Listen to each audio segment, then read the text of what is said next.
Welcome to RBC's Markets in Motion podcast, recorded June 1st, 2026. I'm Lori Calvasina, Head of U.S. Equity Strategy at RBC Capital Markets.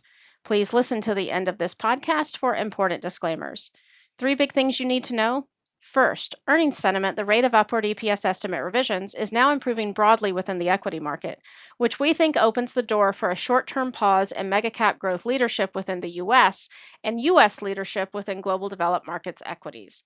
Second, the growth value trade within large cap has turned choppy again, which we think may reflect the broadening out of improving earnings sentiment and valuations that have also started to look frothy for mega cap growth on some metrics.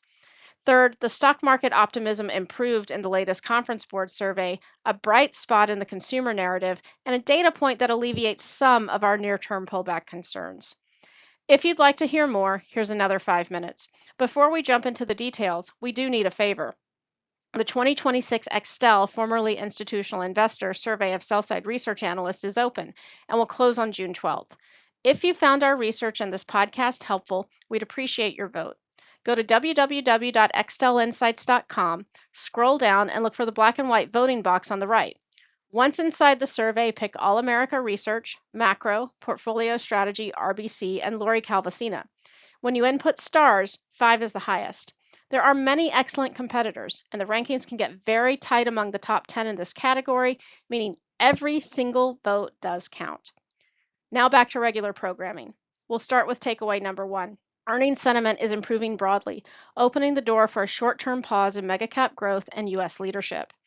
The rate of upward EPS estimate revisions has been climbing for the S&P 500 and its top 10 market cap names.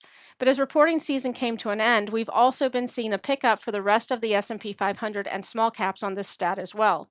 We're also seeing positive revisions to consensus forecasts for both EPS and revenues for all of the sectors in the S&P 500 and most small cap sectors. This stat is getting close to past highs for the top 10 S&P 500 market cap names, but still has room to run for the rest of the index.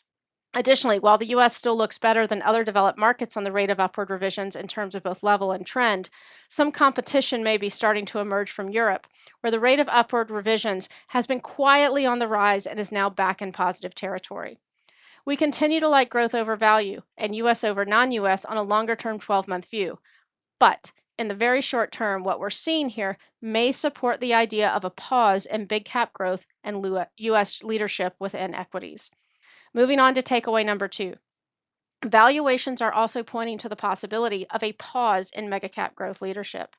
The top 10 market cap names in the S&P 500 are starting to approach previous highs again on a median NTM PE multiple, while valuations for the rest of the S&P 500 have been compressing and are close to long-term average levels. As a result, the relative next 12 months PE between these two baskets has spiked, while the relative long-term EPS growth forecast has not seen a similar move up. This suggests to us that the relative PE may need to compress. Note, we have seen the growth value relative performance trade turn choppy recently within large cap, which may reflect the earnings revisions and valuation dynamics we've just discussed. And we'll wrap up with takeaway number 3 very quickly. There's a bright spot in the consumer narrative for the stock market. In the latest Conference Board survey, optimism about where stock prices are headed improved, but isn't yet back to the high of late 2024. Given the greater importance of retail trading dynamics in today's market, we see this, as well as the broadening out of earnings revisions, as constructive data points for the broader U.S. equity market, which mitigates some of our near-term concerns about a pullback, which we've highlighted recently due to rising interest rates and Fed hikes starting to get baked in. That's all for now. Thanks for listening. And please, don't forget to vote. This content is based on information available at the time it was recorded and is for informational purposes only. It is not an offer to buy or sell or a solicitation, and no recommendations are implied.